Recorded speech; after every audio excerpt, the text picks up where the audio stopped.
Entonces, buenas tardes para todos, para todas. Estamos empezando ya con nuestra cuarta sesión de estas charlas de arquitectura que se generaron un poco en el contexto de pandemia, paro docente y muchas cosas que estuvieron sucediendo en la universidad.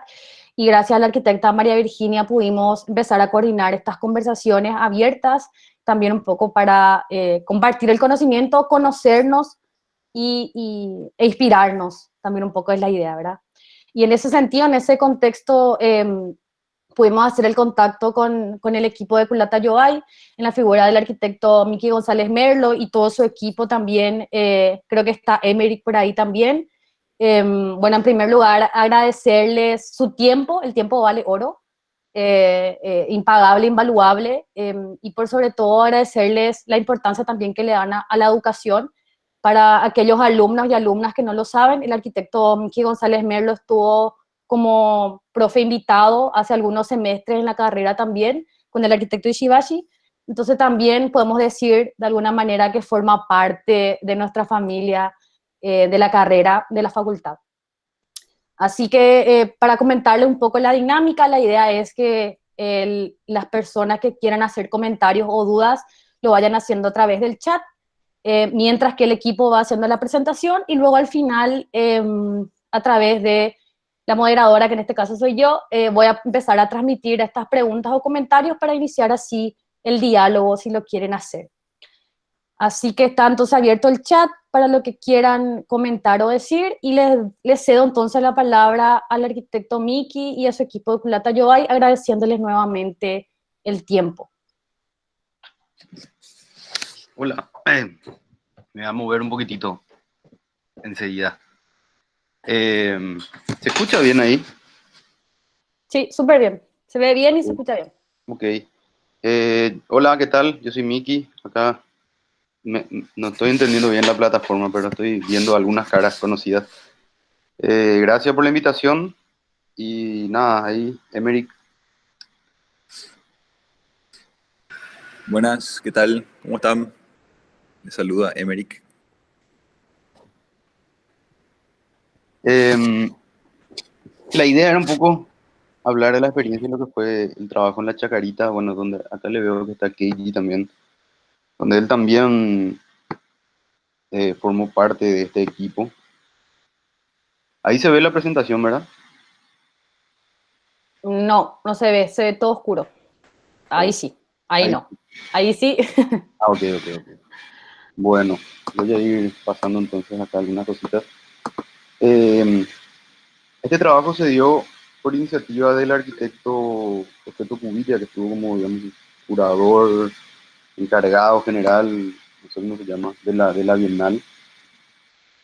La Bienal, la BIAU, Bienal de Arquitectura Iberoamericana de Arquitectura y Urbanismo, que se hizo acá en Paraguay, en Asunción el año pasado, donde se planteó que en vez de que los juradores solamente vengan a como a jurar y decir esto está bueno, esto no está bueno, este es el norte que hay que hacer, sino que dejen también un legado, proyectos, o sea, como legado proyectos para un sector de la ciudad que es la Chacarita, que, bueno, es un sector muy, en escala muy pequeño, pero muy comparable o sea, de hecho es una favela, ¿verdad?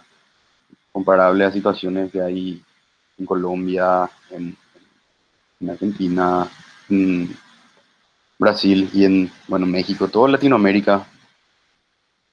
Eh, a nosotros nos tocó entonces trabajar, se armó un equipo con la arquitecta Diana Herrera Duque de Colombia, creo que estuvo charlando en una de estas charlas anteriores, y con un equipo local que incluía a nosotros, ¿verdad? Culata Yobay, y arquitectaba Keiji en representación ahí en la cabeza. Y empezamos a trabajar, y voy a explicar, eh, tratar de hacer lo más corto posible esto, digamos, este marco teórico general del proyecto para que después Emerick nos vaya contando lo que fue lo real, ¿verdad? Lo que él estuvo más a cargo ahí el día a día de la obra.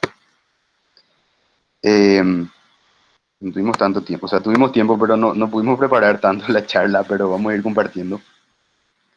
Hicimos algunos estudios en base a la información que había, algunas cosas que nos llamaron mucho la atención, es que lo que dice acá, ¿verdad? Una de cada 10 viviendas de la Chacarita tiene acceso a desagües cloacales, a redes públicas, que son a su vez estas redes bastante como que precarias.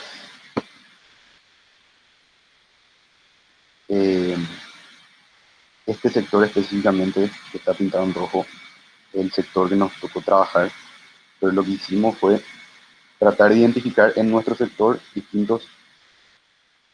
como distintas tipologías de espacio público, y proporciones, cómo se generaban esos espacios a partir de cruce de calles, de escalinatas, y como para detectar tipos de espacio público en la Chacarita, como para que nuestro proyecto pueda servir también, aparte de lo que es el proyecto, como un manual de cómo se puede intervenir en el espacio público en las distintas situaciones en la Chacarita, ¿verdad? Eh, Nuestro proyecto arrancaba en el centro de Asunción, digamos, en la parte formal de la ciudad. A partir de ahí había unas escalinatas, después voy a ver si tenemos fotos acá, que ya me iba a ir mostrando también. Y en esa escalinata, todos unos recovecos y un camino súper orgánico, típico de este tipo de asentamientos urbanos, ¿verdad? Hasta llegar hasta otra plaza donde había un gran tanque de agua. Y en esos puntos fuimos identificando estos no, ¿verdad? Esta plaza de acceso, escaleras, un ICUA que hay acá, unos pasos peatonales y otro ICUA. Entonces, el agua fue como que primero el agua, digamos, de manantial que hay ahí, de los ICUAs que hay, es una zona de muchísimas nacientes. Y también cómo tratamos nuestras aguas servidas, ¿verdad? Como que esas dos cosas se sumaron.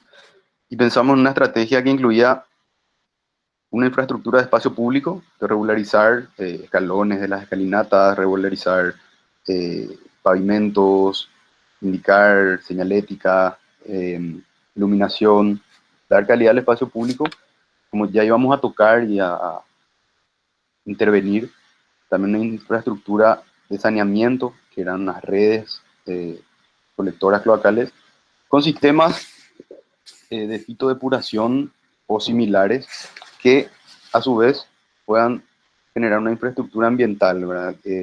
Un paisajismo de infraestructura sería. Entonces, como nos tocó trabajar entre las casas en un lugar donde la calle es vereda y es calle al mismo tiempo y medio se confunden también los límites con las viviendas. A veces tenemos calles muy pequeñas, otras más grandes. Voy pasando así rápido como para que vayan viendo qué tipo de análisis se fueron haciendo.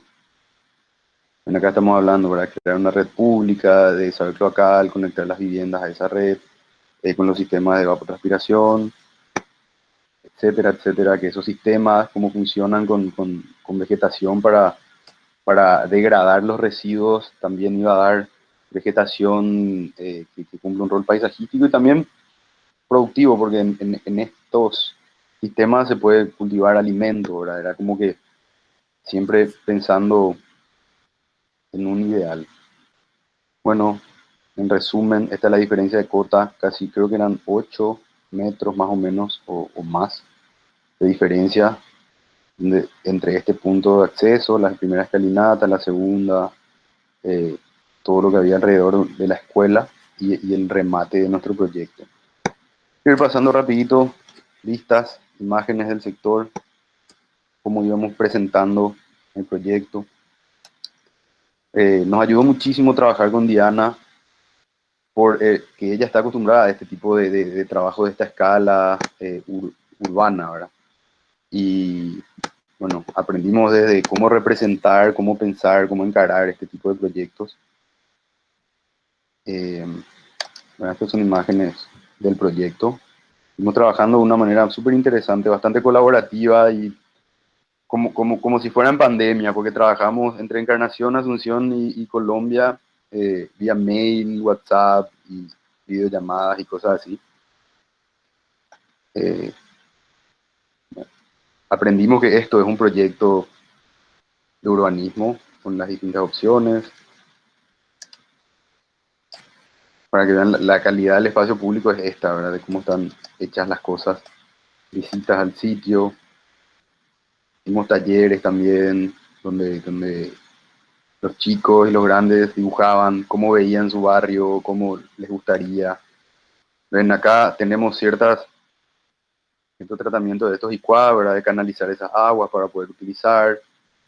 eh, que a su vez esos tanques de evapotranspiración, de tratamiento de agua, de conducción de aguas, eh, tanto pluviales como de los licuados también sean bancos y vayan generando una calidad de espacio público. Sin, bueno, esto para dar más que nada esto era lo que quería hacer un pantallazo general de esta parte, para pasar después a lo que es lo más raro de todo esto, porque proyectos de este tipo acá hay muchos, desde la universidad, inclusive a veces los ministerios hacen este tipo de proyectos, pero un ratito ahí. Pero el tema es que se ejecuten, ¿verdad? Es lo que no siempre pasa. Entonces,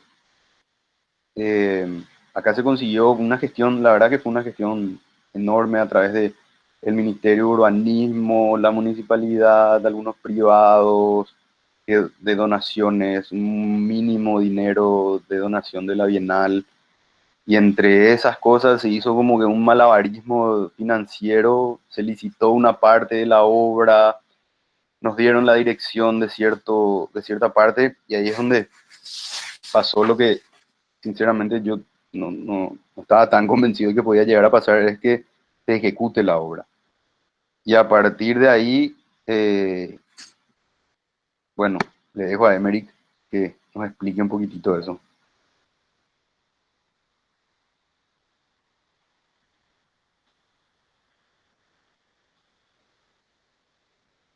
No se te escucha, Emerick.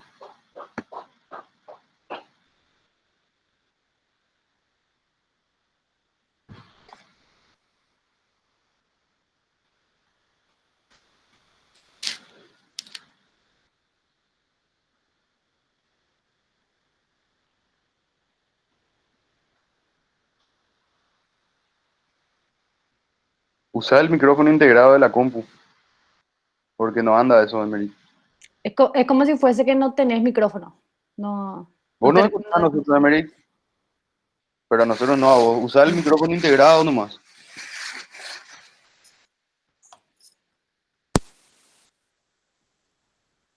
No. ¿Ahora me escuchan? Ay, sí. Ahora sí. Ok. Hola a todos, ¿qué tal? ¿Cómo están? Antes que nada, gracias por la invitación. Es bueno poder compartir estas cosas, me parece. Y bueno, sobre todo con los queridos amigos de Encarnación. Abrazo, saludo especial a Katie y a Giselle, que vi que están conectados. Les voy a ir relatando un poco cómo fue el proceso de ir construyendo esto, ¿sí? El proyecto, ¿se ve en pantalla ahí? Sí, Ok, ahí está. El proceso de proyecto siempre plantea como un ideal de cómo queremos que sean las cosas, ¿verdad? Nuestras mejores intenciones están volcadas ahí. Naturalmente que en ese proceso de bajar las cosas a tierra, de efectivamente construirlas, suceden muchas cosas de por medio y hasta que eso esté terminado otra vez siguen sucediendo un montón de otras cosas. Es el proceso de obra, ¿verdad? Que naturalmente se va adaptando a lo que es real, a lo que está en el sitio. Esta foto que ven acá es como una vista aérea o sea, no es aérea, pero es desde arriba de donde es nuestro sector. Se ve la costanera de Asunción ahí en el fondo y entre la ciudad de Asunción y la costanera está todo este barrio que se llama La Chacarita. seguro ya sabrán. Este es el punto de acceso antes de que se inicien las obras respecto a las distintas intervenciones que se hicieron en el marco de la Bienal. Un pequeño recorrido de nuestro sector. Esto era lo que en el proyecto iba a ser el sector de todo nuestro eje de espacio público, de infraestructura, paisajismo sanitario.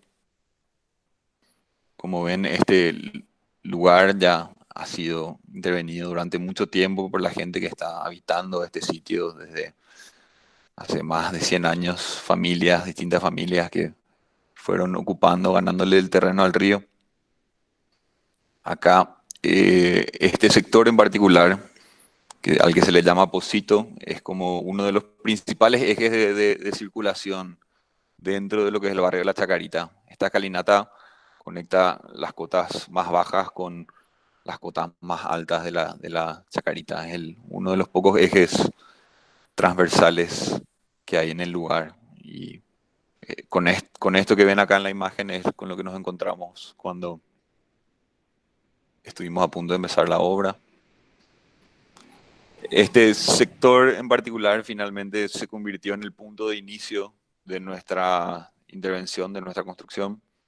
En medio de las gestiones, finalmente tuvo que acotarse el proyecto que les había mostrado Miki, que implicaba en un inicio toda una intervención a lo largo de todo este eje, que culmina en ese pozo, en una naciente, en una segunda naciente de agua. Lo que vemos acá en la imagen es la primera naciente de agua que se encuentra en este eje de circulación. Y por esas cosas que uno no puede controlar, se inicia a partir desde este punto, que también resulta ser como el más emblemático, el más significativo dentro, o sea, para la gente que habita este lugar, ¿verdad? Dentro de todos los espacios que nos tocó intervenir a nivel proyecto, digamos. Como ven, casualmente en esta naciente es como que se levanta una especie de monumento, un nicho de un pequeño niño que lastimosamente murió ahogado en el pozo. A partir de ahí es que se genera este nicho, se le da como que un significado más al lugar, y era una cosa con la que nosotros queríamos trabajar. Entendíamos de que esas circunstancias hicieron de que el lugar sea muy significativo para la gente. Y acá es donde termina nuestro sitio de intervención, ¿verdad? Que es el final, es el remate de toda esta escalinata, que es esta plaza que vemos acá, es el lugar de encuentro de todos los vecinos, donde se organizan las fiestas, las procesiones, las polladas para apoyarse entre sí. En todo este proceso, hasta llegar al proyecto, hubo participación de gente del lugar. O sea, no es que el proyecto se hizo en base a nuestras ideas solamente, en base a nuestros deseos solamente, sino que se organizaron los talleres participativos que resultaron en el proyecto. Y a la vez, al empezar la obra, aparecieron muchas más personas que fueron tocadas por esta intervención, también dando su opinión, sus posiciones, y fueron cosas que en el transcurso de la obra también fueron dando forma a lo que finalmente fue construido, ¿sí? Como les había comentado Miki, este es un lugar de nacientes, o sea, uno cava un poco y ya empieza a salir el agua.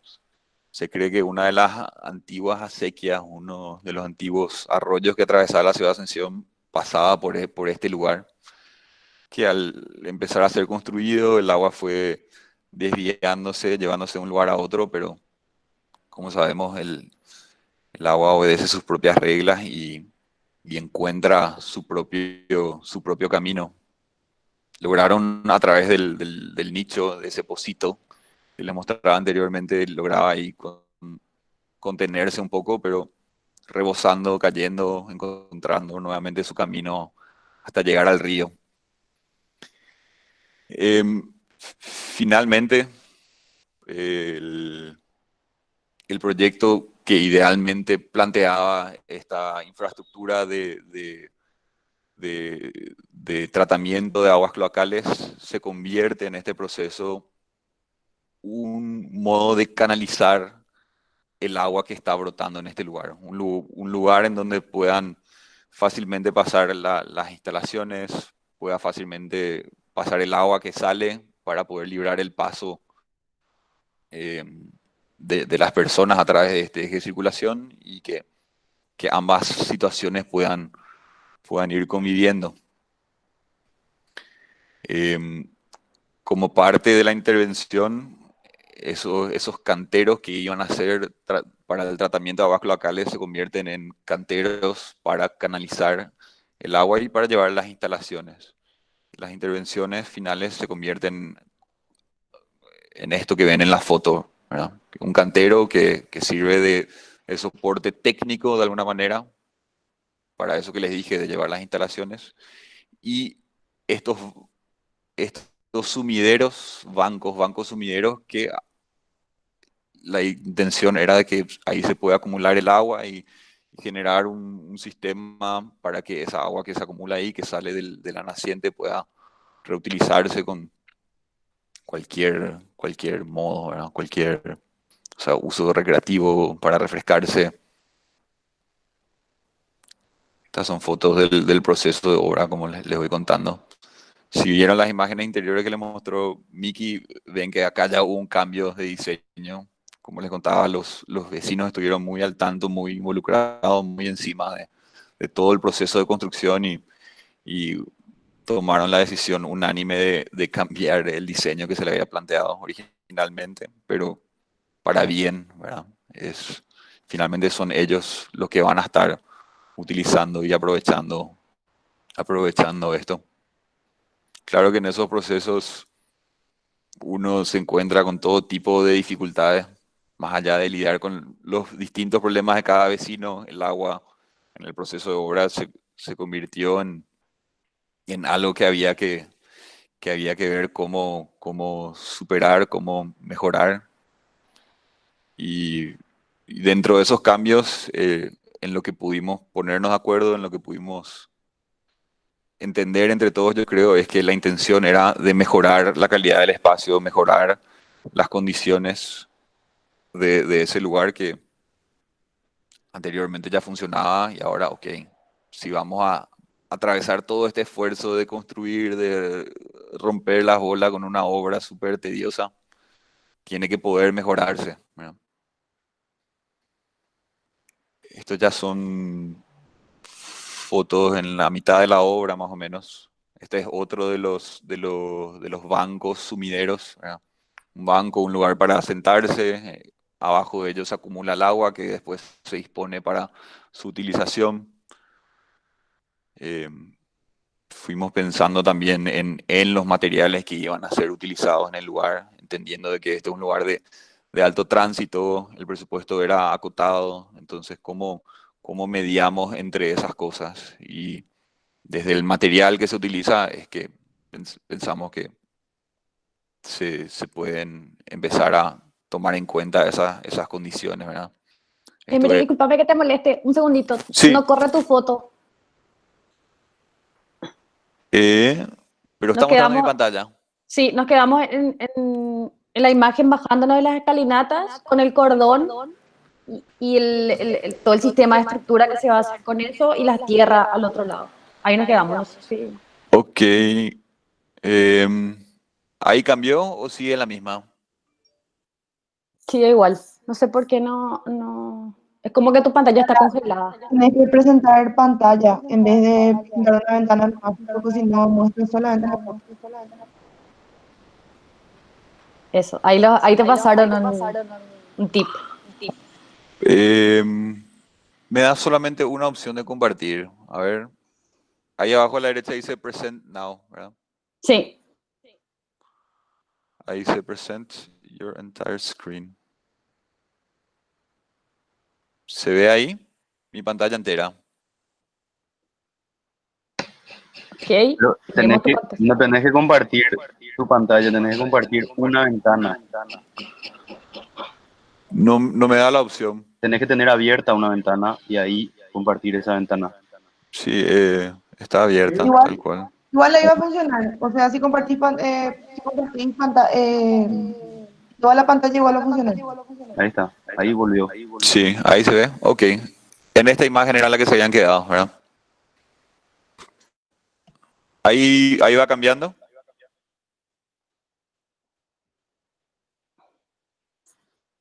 Todavía no. ¿No? Ahí moviste. Sí. Ah, pero estamos tranquilos, todos estamos aprendiendo, así que no hay drama. Ok. Sí, me acostumbré al zoom. ¿Se ve la siguiente imagen acá? Ahí sí se ve. Ok. Bueno, volviendo un poquito, le voy a ir mostrando rápido nomás estas imágenes. Este es el banco sumidero, ¿verdad? En el que el rebose del agua del pocito se fue acumulando para finalmente disponerse y que sobre eso funcione un asiento para la gente que va ocupando este espacio. ¿No? Está cambiando las imágenes, ¿cierto? Genial. Bueno, fotos del proceso de obra. ¿Sí? Acá es donde les hablaba un poco del material. Como capaz vieron en las fotos anteriores, se busca también incorporar un poco ese lenguaje que los mismos habitantes fueron creando, ¿verdad? Esta construcción de revestimientos con mosaicos, con retazos de, de azulejos, de porcelanato, de pisos cerámicos que, bueno, se traduce en esto que hicimos nosotros con la Yota Nacional, ¿verdad? Pensando en que esto tiene que ser de fácil mantenimiento, tiene que ser fácilmente reemplazable, un material relativamente económico y por supuesto que en el transporte de las layotas, de los pisos hasta ese lugar se fueron rompiendo algunos pedazos que naturalmente se convirtieron en este revestimiento que vemos acá. Esta es la intervención en la plaza de arriba, la misma condición que en la plaza de abajo, un banco que en el fondo tiene un sumidero del que finalmente se acumula agua para disponer de ella. Y estos espacios de cantero en el que aparte de que de que esté ahí la vegetación, sirven para canalizar el agua y para meter las instalaciones, o sea, que salgan del camino del peatón y que eso se convierta en espacio público. Como les había dicho, acá ya había una condición preexistente.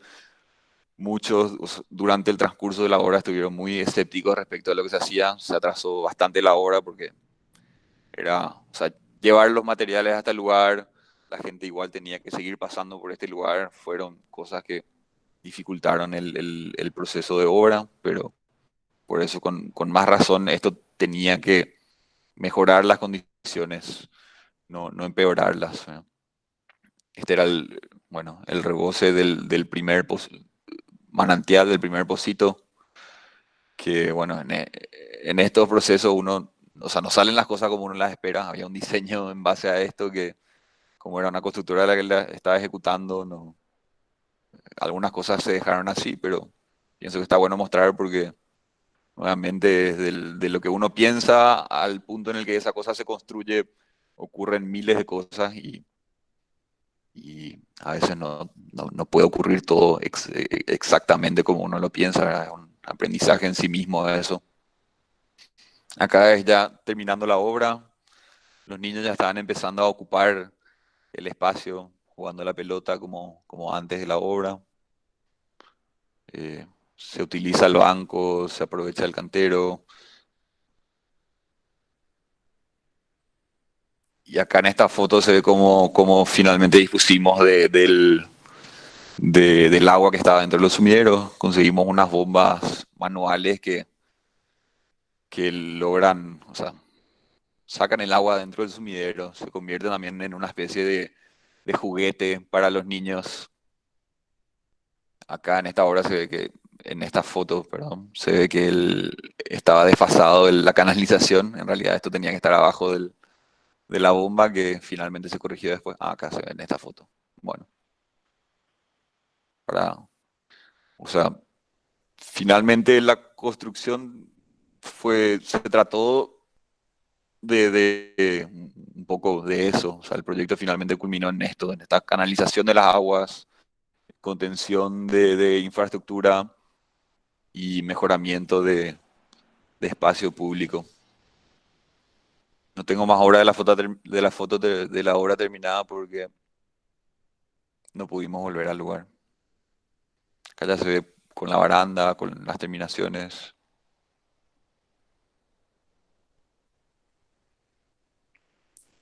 Acá ya el cantero con su revestimiento correspondiente.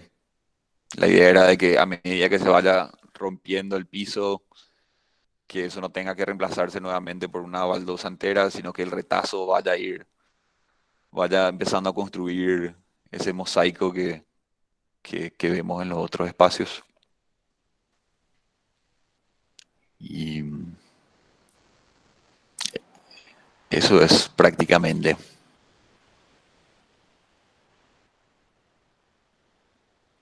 ¿Se vieron las imágenes? Ya no se congeló la pantalla. Genial. Sí, genial. Gracias, Emerick. Gracias, Miki. Yo creo que, aunque ustedes no lo crean, en la encarnación hay muchas cosas que nosotros desconocemos, ¿verdad? Desconocemos porque en la encarnación tenemos un gran fondo, que es la EVI, ¿verdad? Que nos construye y nos arregla todo. Y hay ciertas cosas de encarnación que se escondieron o desaparecieron, que son finalmente muchos asentamientos precarios que siempre están, pero ahora solamente que están en otro lado. Pero entonces a mí me parecía súper importante que ustedes traigan esta experiencia porque aquí en Asunción, bueno, yo estoy en Asunción ahora, acá en Asunción la precariedad del hábitat está más visible, ¿verdad? Para los alumnos y las alumnas que no saben, la Chacarita está, como contaba el arquitecto Miki, al borde de la ciudad formal, ¿verdad? Hay una calle normal, auto, edificio, todo, y de repente uno se empieza a meter y aparece este otro mundo con esas cotas de desnivel que mostraban también en el proyecto, ¿verdad? Como que va apareciendo esta ciudad de abajo. Y obviamente se construye, como pudieron ver en los planos, de una manera muy orgánica, porque tiene que ver con necesidades que no están establecidas en un orden político, técnico, de ordenanza, ¿verdad? Sino que crecen de otra forma. Y eso también implica desafíos, y justamente el gran desafío que tiene nuestra profesión es afrontar esta organicidad, ¿verdad? Esta vida menos estructurada, que convive con la precariedad y las dificultades para poder encarar mejoramientos del espacio, del hábitat, ¿verdad? Yo creería que esto que hicieron en la Biau habrá sido una de las pocas experiencias de intervención en asentamientos precarios. No sé si Miki o Emerick me corrigen, si tenemos experiencias previas en Paraguay sobre intervención de este nivel en asentamientos precarios, ¿verdad? La verdad que yo no sé bien eso. Sé que se hacen intervenciones en asentamientos, pero mm, me parece que muy poco orientado al espacio público, ¿verdad? Sí, en Asunción hay intervención al espacio público, realmente hay. Nunca, muy pocas veces nomás se le da la seriedad y la importancia al diseño de ese espacio público, ¿verdad? Porque, no sé, la avenida Quinta Avenida, donde está el Club Cerro Porteño, por ejemplo, para los cerristas presentes, es una avenida gigantesca, doble avenida, tiene un paseo central, un bulevar enorme, y hace poco se hicieron trabajos ahí, se renovó, como que se nota que queremos hacer algo, pero es como que falta, obviamente, como todo acá, planificación, pero ni siquiera para cosas puntuales. De repente en otros lugares se hacen concursos o, se arma un equipo de proyectos y son proyectos reales, ¿verdad?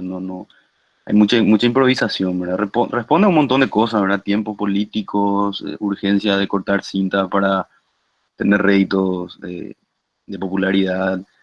Es complicado, pero bueno, creo que si acá todos le conocen a Keiji y hablaron con él, aunque sea una vez, entenderán mejor ya de lo que yo les pueda explicar que hace falta, ¿verdad? Esa planificación macro, por lo menos a, no sé, a 10 15 años, no a meses como se viene haciendo hace rato por acá. No, yo no conozco mucha intervención en el espacio público, en el espacio público, y de ahí otra vez a que sea en estas zonas degradadas de la ciudad es aún más difícil, ¿verdad?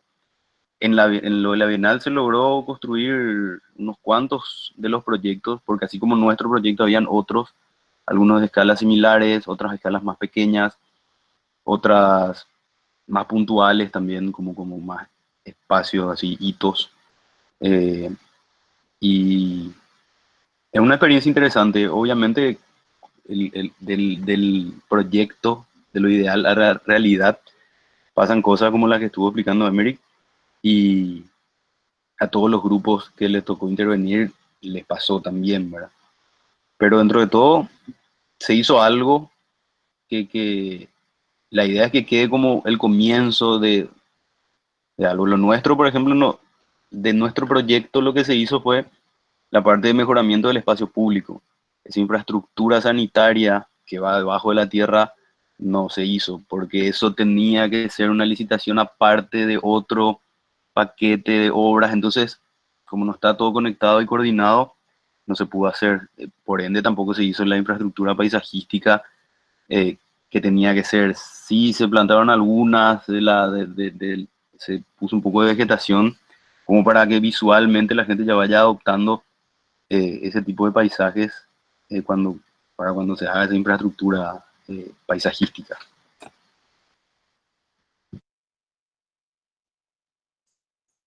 Yo quería entrar en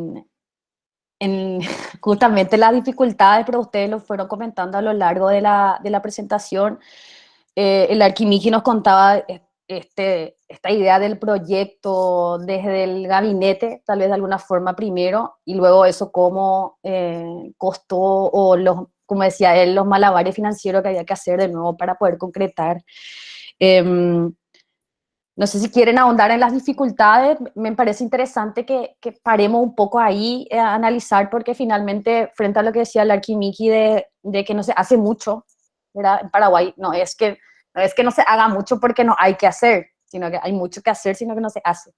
Entonces, frente a estas pequeñas experiencias, tal vez una en un millón, de que sucede de intervenciones en espacios públicos, intervenciones urbanas y aún más en asentamientos precarios.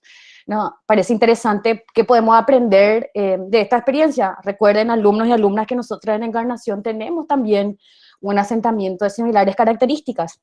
El barrio Sagrada Familia forma parte del desarrollo de la ciudad de Encarnación. No fueron relocalizados, están bajo el puente, están al lado de la ciudad formal, están en este desnivel en relación con el río, tienen muchas similitudes también. Entonces, no sé si Emerick y Miki nos quieren, yo sé que ya hablamos de las dificultades, pero tal vez volver a subrayar cuáles serían ustedes los grandes aprendizajes que tuvieron en este proceso. Eh, yo creo que lo principal es la falta de coordinación, que al estar trabajando con ente estatal, o sea, con el Estado, esto se hizo súper rápido también. No es normal que este tipo de procesos sean tan rápidos en ninguna parte, ¿verdad? Entonces quizás las dificultades fueron mayores también. Pero el tema es que, por un lado, todo lo que se haga con dinero público tiene que estar bien registrado, documentado en pos de una transparencia, ¿verdad? Entonces, hay muchos procesos que hacen que de repente unas cosas sean más lentas para, bueno, para personas como nosotros, al menos que estamos acostumbrados a trabajar en el sector privado. Entonces, hay que entender esos procesos. Y como nos decía Diana, muchas veces hay que saber nomás dónde estamos parados y cómo son las cosas, y en base a eso tomar toda esa realidad como, como el punto de partida. Y ahí con eso jugar, con esas piezas jugar. Porque la situación ideal, eh, está en constante construcción, digamos, para no decir que nunca va a existir. Eh, entonces, eso, ¿verdad? No sé, acá pasa mucho en Asunción, no sé cómo será ya. Se asfalta una calle y 2 días después la ESAP rompe todo para hacer conexiones cloacales. Se arregla eso, viene la ANDE. Se arregla eso, viene otra. Entonces, si hubiera un plan anual donde se sabe qué se va a hacer, qué no se va a hacer, eso, o sea, si se pudiera hacer de forma coordinada, porque falta, me parece, algún, no sé si un ente o algún tipo de organización transversal a a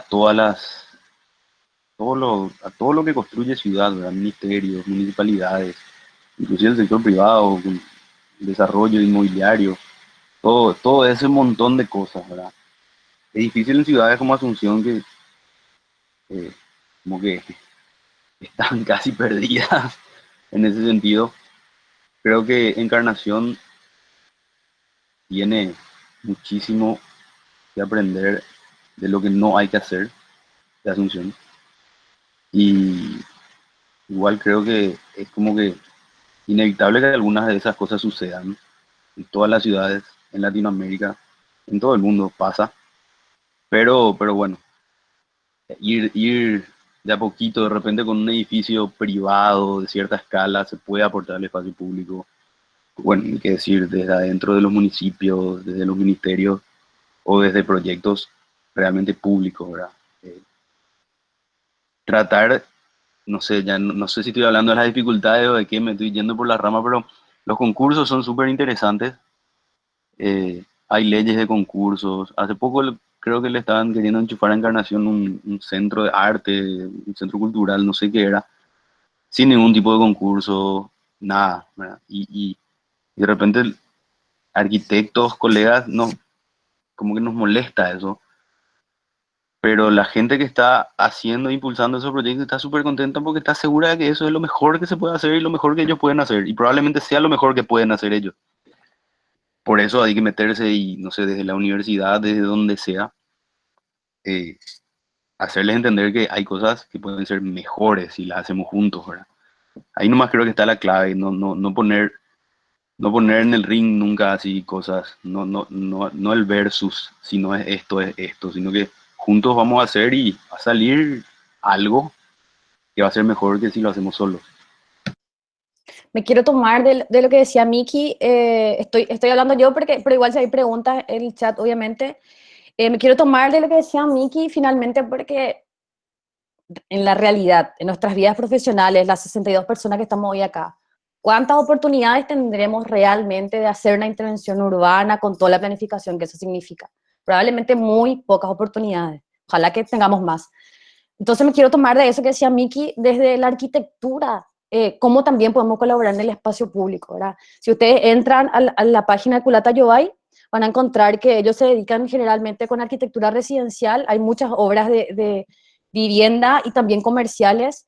Entonces, generalmente, para los alumnos y alumnas nos dedicamos más a arquitectura que urbanismo, ¿verdad?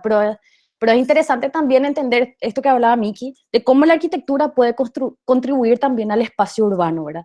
Cómo las características arquitectónicas de nuestro edificio de vivienda, nuestro edificio comercial o lo que sea que tengamos que desarrollar, también dialoga con un espacio urbano, ¿verdad? Tal vez no es el caso particular en un asentamiento informal, ¿verdad? Obviamente porque aquí las reglas, no hay reglas, ¿verdad? Es mucho más orgánico, pero pensando en nuestra práctica profesional también, cómo desde la arquitectura contribuimos al espacio urbano.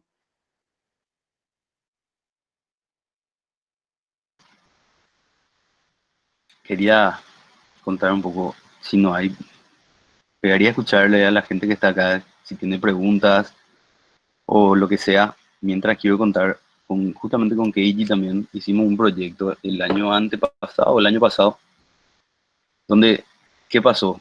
Nos contrató una empresa constructora que está haciendo la ampliación de la ruta, que viene desde Ciudad del Este hasta Asunción, digamos. Se está haciendo una duplicación de la ruta y en Caguazú, al llegar la parte de la ampliación, se topan con que están todos los vendedores de madera, de artesanía, de cosas de madera tradicional de ahí del lugar, y que con la duplicación de la ruta se ven súper afectados. ¿Qué pasa? Toda esa gente está ocupando esos lugares de manera súper informal. Entonces, uno de los ítems dentro del presupuesto de la duplicación de la ruta, un ítem es esa reubicación. Bueno, para ese un ítem mínimo dentro de todo el super presupuesto nos contratan para hacer un proyecto de reubicación. Y encontramos cómo se pudo la manera de crear, planteamos así, en vez de hacer las casillas para los artesanos, planteamos hacer dos plazas lineales, una a cada lado de la ruta, y que en esas plazas se ubiquen las casillas y las arquitecturas que tenían que hacer, pero básicamente disimuladamente metimos ahí el diseño de espacio público, ¿verdad? Es saber nomás buscarle la vuelta, y obviamente estoy seguro que ese espacio público no es quizá el mejor que puede ser, pero es el real que se pudo hacer. Ni siquiera estaba contemplado armar ese espacio público. Solo que justo nos toca a nosotros hacer ese proyecto, pero le puede tocar a cualquiera. ¿Sabe? Y uno puede diseñar las casillas y chao. Pero bueno, es un poco también saber ingeniarse y encontrar esas oportunidades. Y creo que en el caso de la Bienal, José Tocubilla fue un, bueno, también, no él solo, ¿verdad? Él con Solano, con Javier, con Arturo Franco allá de España, con todo el equipo coordinador de la Bienal, supieron aprovechar la situación y saber unir esos factores públicos y privados para lograr hacer este tipo de cosas. Yo creo que ahí también está un poco la clave de lo que hablaba Miki, ¿verdad? De esta preparación que tenemos que tener nosotros como arquitectos que probablemente trabajemos en el sector privado, ¿verdad? Siendo realistas, ese es nuestro campo laboral más fuerte. ¿Cómo podemos ahí desde ese lugar, entendiendo cómo funciona la cosa pública, tomar estas realidades y aprovecharlas, ¿verdad? Acá estoy leyendo algunos comentarios. El arquitecto Esteban Cárdenas, que también es profe de la universidad, él habla de que la ciudad es arquitectura, siempre hay un impacto urbano cuando se hace arquitectura, desde el texto cercano al texto lejano, sucede que la ciudad se construye con no arquitectura. Pero entonces, frente a la pregunta que yo decía, ¿verdad? Cierto, desde la arquitectura, ¿qué podemos hacer para construir ciudad? Pero lo que pasa es que ahora nuestra arquitectura, o la que venimos haciendo en los últimos años, mira a sí misma y no se relaciona con ese espacio urbano, entonces nos cerramos al interior, ¿verdad? El espacio público es también la calle, las fachadas de la arquitectura constituyen el lenguaje de la ciudad.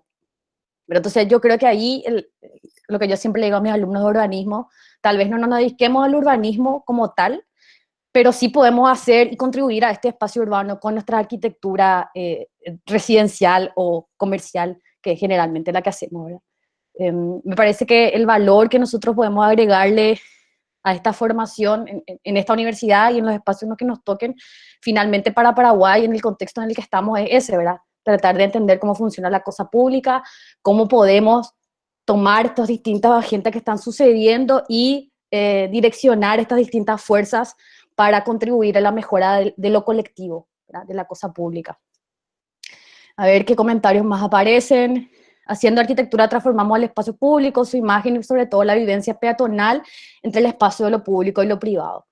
Gracias, Mirchi, por el comentario. Yo creo que se nos escapó un poco la conversación el tema de la escala, ¿verdad? Esta escala peatonal, ahí en la Chacarita vemos cómo la escala era mucho más reducida. Estamos hablando de espacios públicos donde no hay no está el actor preponderante que es el vehículo.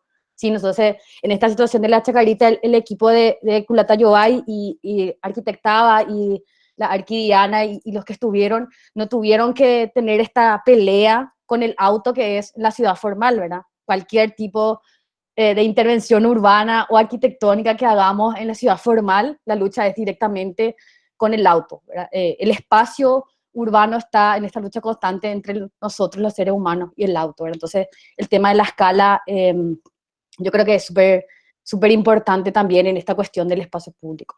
Y yo creo que todo esto que estamos conversando se acentúa muchísimo más con este tema del COVID, ¿verdad? Y de la distancia social que tal vez tenemos que tener, pero también tal vez revalorizamos un poco la importancia del espacio público, ¿verdad?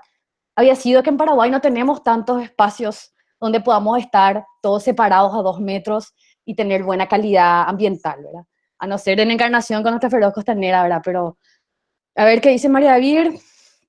Hay una cuestión social también de que como sociedad nos damos cuenta de que merecemos un espacio público de calidad y dentro de eso, ¿qué es lo que es espacio público de calidad? Por lo que dijo Miki, eso de trabajar en compartimentos estancos y que muchas veces como sociedad nos conformamos con que el dinero que es público simplemente se haya invertido sin evaluar cómo se invirtió. Y claro que sí, empieza también a entrar otro factor preponderante cuando hablamos de ciudad que tiene que ver con el civismo y con nuestra capacidad de organización cívica también, ¿verdad? Hay muchos otros factores culturales que también están en este juego de lo público. Keiji quiere hablar. Metele nomás, Keiji. Adelante. Hola Jimé, hola Miki, hola Emerick, ¿cómo están?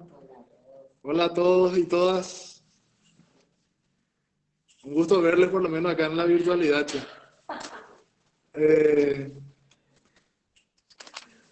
Quería acotar unas cositas, ¿verdad? Está demasiado interesante también todo lo de los comentarios. Como dijo Miki, fue una genial experiencia, un excelente aprendizaje trabajar con Diana. Y hay algo que también dijo Miki, era que no creíamos o estábamos en la duda de qué vamos a proyectar. Vamos a proyectar algo bienalero, tipo pabellón que se hace como para que se logre construir en la Bienal. Vamos a proyectar algo que vaya mucho más allá del evento bienal.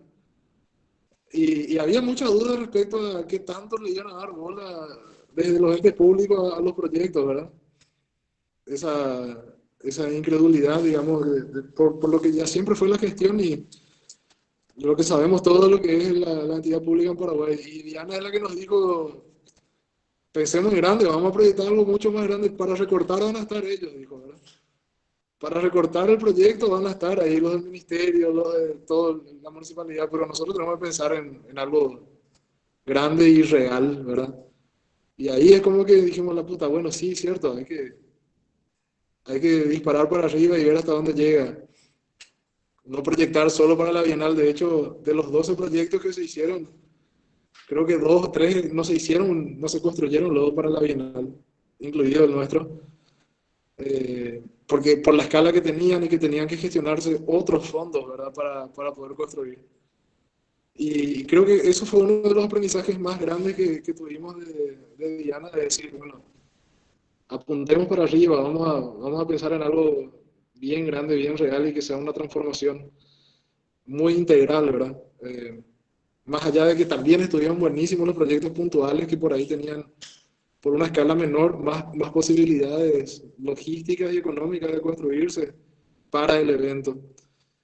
Y respecto a lo que contó Miki de Caguazú, y lo que está pasando ahora, es una reflexión que me surge. No quería dejar también de comentar lo que aclaraste, Jimena, de que en Encarnación también hay asentamientos similares y hubieron muchos, de hecho, solo que Yacyretá los escondió a una docena o decena de kilómetros del centro y los disfrazó de suburbios, ¿verdad? A todos esos asentamientos informales que estaban en torno al centro, mucho más cerca de lo que ahora se percibe. Están escondidos, no es que dejaron de existir y están disfrazados. Socialmente es la misma estructura, pero tienen casitas en lotes individuales y ahí, ¿verdad? Bien lejos del centro. Pero con respecto a lo que dijo Miki de Caguazú y lo que está pasando ahora, para mí era demasiado importante reflexionar sobre el hecho de que muchísimo se está hablando con todo lo que significa esta cuarentena, la pandemia y cómo los locales se cierran, los negocios no trabajan, la gente pierde sus empleos. Yo me sorprendí ahora que me enteré, ¿verdad? Ayer que los bancos están despidiendo gente. Yo pensé que los bancos tenían plata, que no le debía afectar, ¿verdad? Y todo el mundo está quedando sin empleo y lo que más está diciendo el gobierno, que sería su gran plan de reactivación, es la obra pública, ¿verdad? Van a invertir, que haya un fondo de emergencia, que hay bonos soberanos para obra pública, que la obra pública va a ser el caballito de batalla del gobierno para la reactivación económica del país. Y ahí lo que está de nuevo, eso de que importante que esa obra pública se haga con buenos proyectos, ¿verdad? Qué importante que no sea la excusa de sí, hay que reactivar la economía, vamos a inundar de obra pública con proyectos de mierda, que no es lo ni proyecto, que no se llama luego a concurso y que se licita democráticamente, ¿verdad? Qué importante que surjan instituciones de colaboración no gubernamental, no sé, laboratorios urbanos, convenio con la academia, para que esos proyectos se empiecen a hacer ya. Y cuando se dispongan de esos fondos a nivel local, en cada municipio, las municipalidades no empiecen a hacer a diestra y siniestra cualquier empedrado, cualquier asfaltado, cualquier puente sin diseño, ¿verdad? Como en Encarnación, que tenemos 9 puentes en zona urbana y ninguno es un atractivo turístico. Y entonces, ese comentario con respecto a lo que nos tocó vivir en Caguazú, ¿verdad? No nos contrató el Estado, nos contrató la empresa que ya estaba contratada por el Estado, la constructora que ya tenía que hacer la ruta y inevitablemente tenía que reubicarla a los muebleros. Y como dijo Miki, hicimos algo que no nos pidieron, intentamos dar un aporte, pero como tampoco era algo que le pidieron a la constructora, también ellos hicieron así, como no era la esencia, digamos, ¿verdad? De tener que hacer un espacio público, era una simple y mera relocalización de muebleros.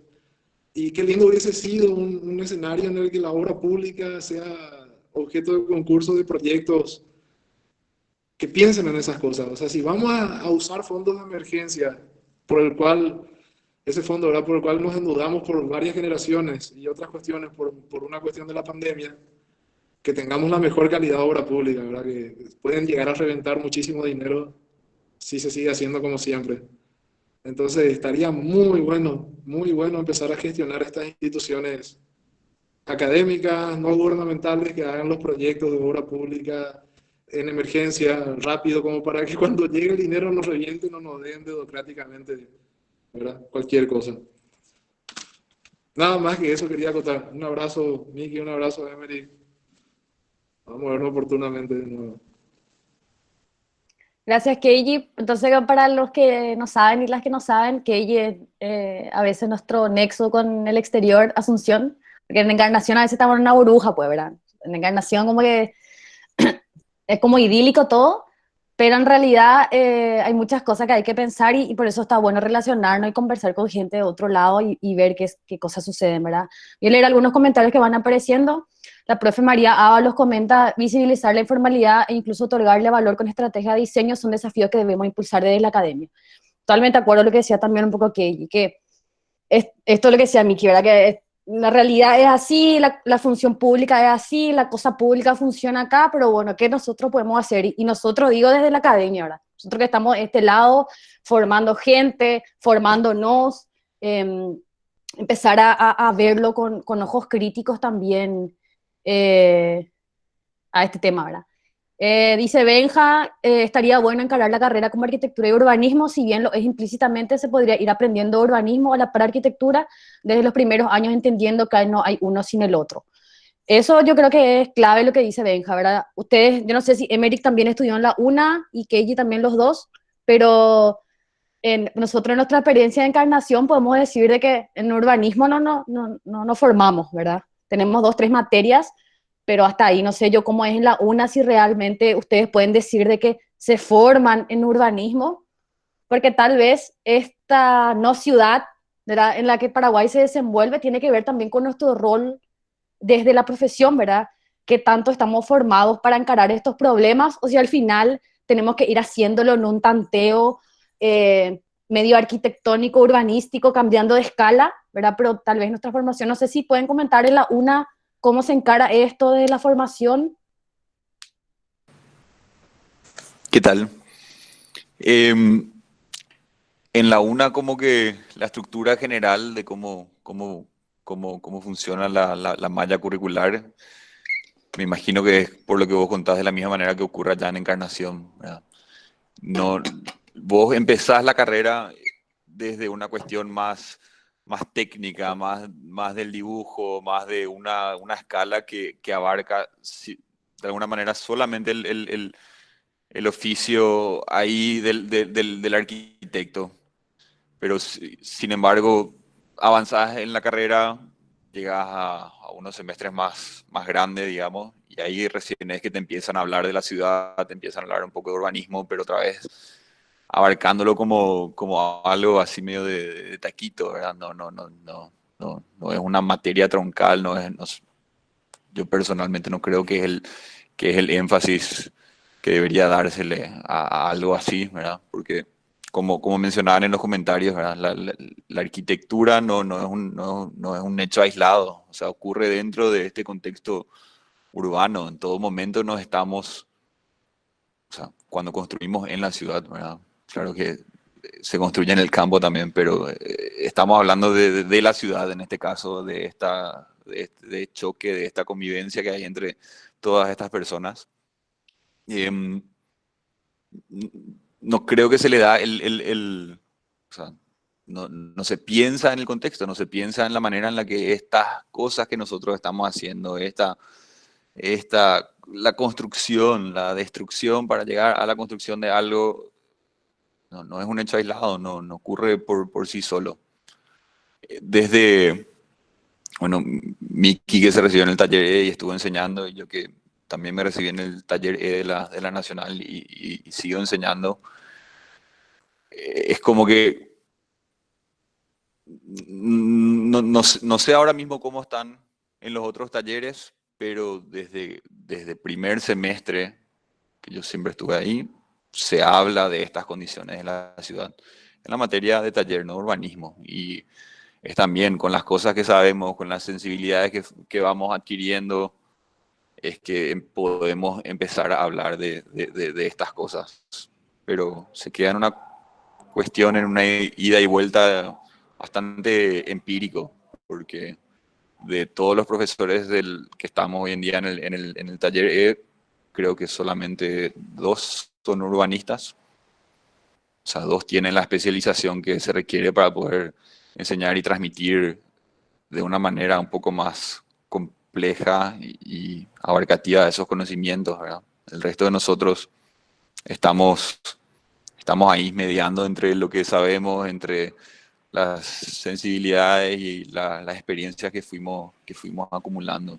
Te das cuenta de que es sumamente necesario para poder entender de que a la hora que te toque proyectar y finalmente construir, vos no podés estar ajeno a todo lo que ocurre a tu alrededor, no podés estar ajeno de que te estás insertando en un contexto urbano y tu acción repercute en toda esa red de personas, de infraestructura, en todo ese choque de el cúmulo de gente que somos en la ciudad.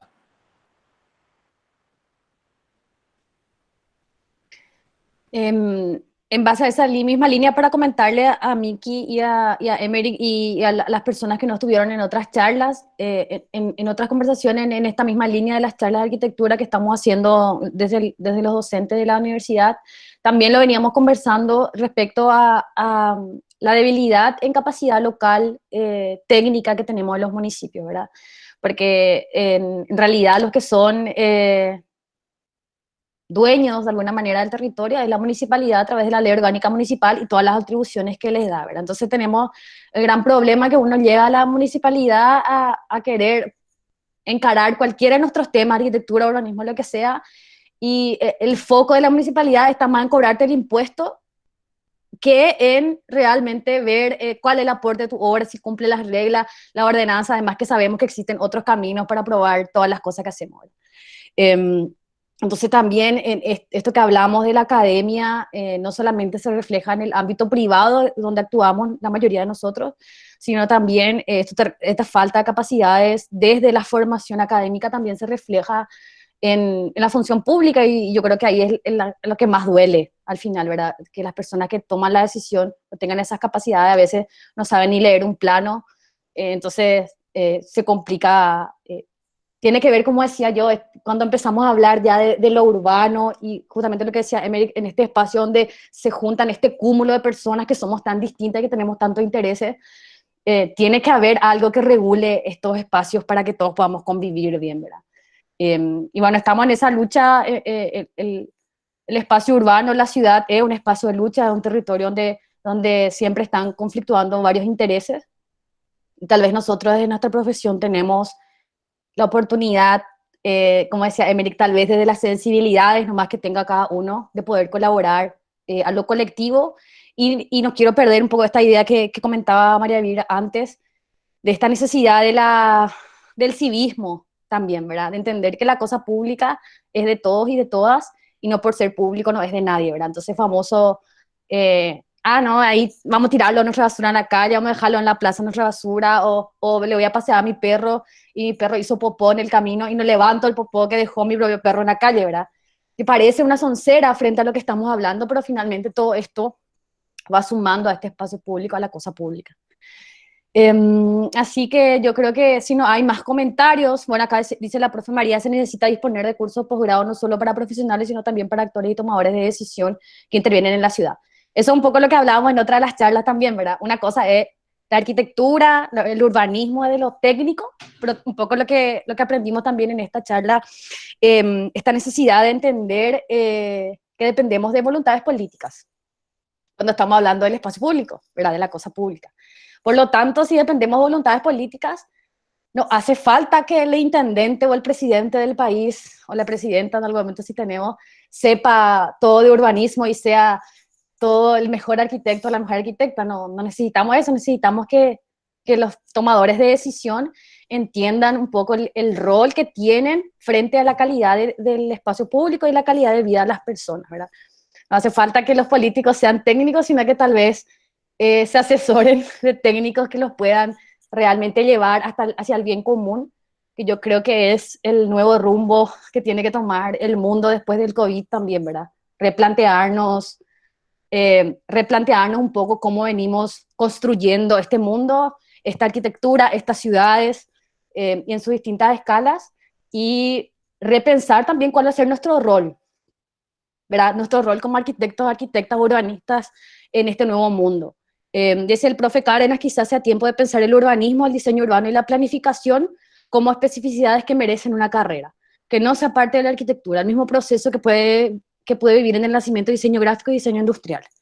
Sí, eso también puede estar pasando. En mi experiencia en Chile, por ejemplo, hace poco apareció la carrera de planificador urbano, ¿verdad? Que viene un poco de la escuela gringa, ¿verdad? De Estados Unidos, pero también apunta un poco a que tal vez, este cuestionamiento a que tal vez desde la arquitectura nos quedamos un poco cortos, ¿verdad? Entonces, tal vez habrían otros caminos.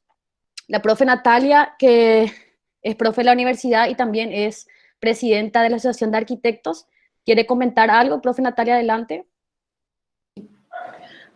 Hola, buenas tardes a todos. Me uní un poquito tarde, pero estoy mirando los comentarios y escuchando. Y como están hablando de voluntad política y como nosotros estamos un poco impactados, hemos recibido unas cuantas bofetadas, por decirlo así, ¿verdad? Comentarles nomás cómo está la situación, ¿verdad? Que yo creo que no es de hoy, ¿verdad? No es de ahora, sino ya es de hace tiempo.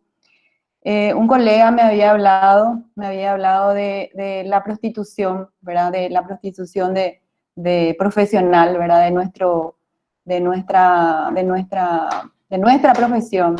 Me dijo que la UOC, tanto de la gobernación como de la municipalidad, es donde más prostitución existe de los arquitectos. Y a mí me costó primero entender, porque particularmente nosotros nos dedicamos más, aparte de la universidad, ¿verdad?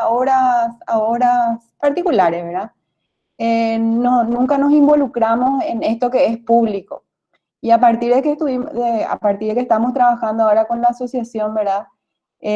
Nos tocó un poco involucrarnos más, ¿verdad? Y conocer cómo se maneja toda esa parte de las licitaciones. Y la verdad que, como le digo, o sea, yo digo bofetadas en el sentido de que, y más todavía con toda esta pandemia y todas las obras que se están haciendo de temas hospitalarios, ¿verdad? ¿Qué pasa? Salen adjudicadas empresas que no son empresas constructoras, salen adjudicados comerciantes que no tienen ninguna vinculación con la arquitectura, para hacer proyectos o para hacer obras, construcciones. Y ahí estamos hablando de voluntad política, estamos hablando de reivindicar un poco nuestra profesión, porque estos comerciantes vuelven a subcontratar arquitectos para que lleven a cabo estos proyectos o obras, ¿verdad? Y, y ahí hay un enmarañado de cosas, ¿verdad?, que tienen que ver muchísimo con un problema a nivel nacional, que no está pasando solamente en Encarnación, ¿verdad? Estuvimos compartiendo ayer justamente informaciones de que en el IPS también, ¿verdad? De Asunción, de Encarnación, ¿verdad? Con un montón de obras que se están haciendo, donde los técnicos no existen prácticamente, los técnicos vinculados al área de la arquitectura o de la construcción, ¿verdad? ¿Quién más que un arquitecto es el que tiene que proyectar algo que sea un espacio, ¿verdad? Un espacio ya sea público o un espacio privado o hospitalario, ¿verdad? Que es lo que se viene haciendo acá en Encarnación, al menos es lo que parece que cualquier cosa y sí o sí quieren construir, ¿verdad? Entonces, nada más que mencionar, ¿verdad? Ese problema que tenemos y creo que depende mucho de nosotros, ¿verdad? De poner una postura y reivindicar nuestra profesión. Es importante que se nos reconozca, ¿verdad? Nada más eso quería acotar. Gracias. Gracias a vos, profe. Como decía, la profe Natalia es la presidenta de la Asociación de Arquitectos de Itapúa y justamente está en todo este mundo. De hecho, lo que decía Miki del teatro, museo, ese que querían encajarnos, se paró gracias a la comisión directiva de la AIA porque prestaron un poco atención a esta falta de concursos, a esta falta de entender la cosa pública como de todos y de todas, ¿verdad? Así que yo no sé si hay alguien que quiera comentar algo más, ¿sí? El Arqui Miki tiene que retirarse porque tiene otros compromisos, así que antes que se retire le queremos agradecer su tiempo, sus conocimientos y obviamente siempre dispuestos a seguir conversando. Ojalá que pasemos de una conversación a algún taller, a otras experiencias más dinámicas con los alumnos, no sé, podemos hacer miles de cosas, así que Miki, nosotros estamos desde la universidad a las órdenes para colaborar siempre. Bueno, muchísimas gracias. Gracias, Jimena, por la invitación, a toda la gente de la facultad allá. La verdad, cuando estuve por allá fue buenísimo. Estuvo muy bueno ese semestre. Ojalá se pueda repetir en algún momento. Y Ahora nada, virtual, ahora se puede hacer todo aquí, virtual. algo así, ¿verdad? Y nada, saludo a todos. Encarnación es increíble, hay que cuidarle. Y gracias, un gustazo la conversación. Me despido yo. Chao, chao. Gracias, Miki. También Emerick, no sé si Emerick se puede quedar todavía con nosotros hasta el final, pero igual de todas formas agradecerle ya a Emerick también desde su aporte. Yo creo que nos hizo también un poco ese aporte de que en la obra al final ajustamos todo, ¿verdad? Que eso pasa en la obra de arquitectura y también en el espacio urbano y en el espacio urbano aún más porque son muchos agentes los que intervienen, ¿verdad? Entonces, agradecerle también a Emerick por su tiempo y al igual que lo hicimos con Miki, obviamente está invitado Emerick a participar con nosotros en lo que se te ocurra. Nosotros estamos siempre dispuestos a querer hacer cosas nuevas. Tal vez para que tengas también un acercamiento con Encarnación, no sé si sos tan nacido como Miki, pero obviamente también estás invitado. Muchísimas gracias por la invitación, por tener esta oportunidad de compartir acá un poco unas ideas, unas visiones. Acá con el amigo Keiji siempre estamos bastante en contacto, así que hay un nexo fuerte con Encarnación, sin dudar, y bueno, espero que pueda volver muy pronto. Gracias por esto y saludos a todos. Genial. Le agradecemos entonces a Emerick y bueno, en general al grupo Culata Yobay por sus aportes y por su tiempo. Como decía yo, el tiempo es oro. Y para cerrar, Keiji quiere hacer una acotación. Keiji, adelante. Muchísimas gracias a los profes por estar. Yo quería, sobre eso que dijiste de la obra, también es algo que nos dijo Diana, ¿verdad? Que hay que diseñarlo, no hay que ser determinista, básicamente, ¿verdad? Que después artefactos y todo eso hay que dejar medio abierto y que se pueda ir viendo lo que se consigue. Para mí que demasiado bien quedó igual, gracias a la participación de Emerick, demasiado bien quedó ese espacio público de la Chacarita. Y nada, quería reiterar la inmensa oportunidad que tenemos enfrente, si nos dejan, ¿verdad? Desde las instituciones públicas, de poder aportar, porque a full obra pública se viene. Esperemos que de la mejor calidad y con los mejores proyectos. Y ahí lo que tenemos que meternos. Creo que desde donde está Jimena, desde donde puede estar Emery también, que está en la academia, y con Miki, tenemos que juntarnos, tenemos que hablarnos mucho y tratar de incidir. Sobre todo eso quería que no se nos escape la oportunidad, ¿verdad? Porque muchas cosas ya nos quisieron enchufar. Quería recalcar esa cuestión nomás, ¿verdad? Que hay una hermosa oportunidad por esta crisis de mucha obra pública. Genial, que yo creo que es importante ese aporte final y no solamente el aporte desde la profesión en sí misma, sino que un poco lo que decía Vir, el aporte desde la masa crítica también, ¿verdad? Además de ser arquitectos, arquitectas, urbanistas, somos ciudadanos y ciudadanas de nuestras ciudades, así que también tenemos ahí un rol que hay que jugar, no específicamente desde el diseño, ojalá siempre desde ahí, pero también desde exigir mejores condiciones de vida para todos y para todas por igual, ¿verdad? Y los municipios son el nivel de gobierno más cercano a nosotros, entonces también tenemos que hacernos sentir como masa crítica respecto bueno, los temas de ciudad y finalmente en estos tiempos de pandemia que corren, ¿verdad? Así que eso, no sé si hay alguien que quiere comentar algo más. María Vir, adelantar algo de las charlas, nada, genial. Bueno, entonces agradecerle a todos y a todas por su Sí, tiempo, ¿sí? Ya que me dijiste que adelante. No, estábamos conversando con el Arqui Cárdenas. Buenas tardes a todos. A ver cómo continuamos. Yo sé que ahora entramos en periodo de entregas finales, exámenes y eso. No queremos cortar las charlas, entonces van a salir por ahí un poco más espaciadas, pero van a seguir saliendo. Dentro de lo que tenemos, no calendarizado, pero sí que ya está agendado como para que salga, yo les cuento que tenemos en serio para todo el semestre que viene por ahí, o sea, hay muchísimo. Porque una vez que uno empieza a hablar es como que surgen un montón de otros temas que queremos conversar, o incluso salen charlas a las que decimos, no, hay que dedicarle unas cuantas horas más. Así que hay muchísimo, ojalá se sigan aprendiendo y bueno, eso, ¿verdad? Pero para la semana que viene vamos a tener novedades ya de cómo continuamos. Gracias. Genial, muchas gracias a todas y todos. Entonces, esto, además de estar acá, es cierto lo que dice el Arqui Esteban, hablar siempre nos hace bien y a mí me encanta hablar, a Keiji le encanta hablar, a María Vir le encanta hablar, así que acá hay espacio para eso siempre. Y ojalá que también ustedes se animen a hablar un poco más, ¿verdad? Así que eso, vamos a seguir en esto, agradecerles su tiempo, agradecerle a los invitados y si tienen otras ideas, obviamente ir sugiriendo porque el conocimiento se construye en comunidad y eso es lo que estamos haciendo con las charlas. Así que eso, muchas gracias por su tiempo y nos estaremos viendo en otros espacios para seguir tocando temas que nos interesan.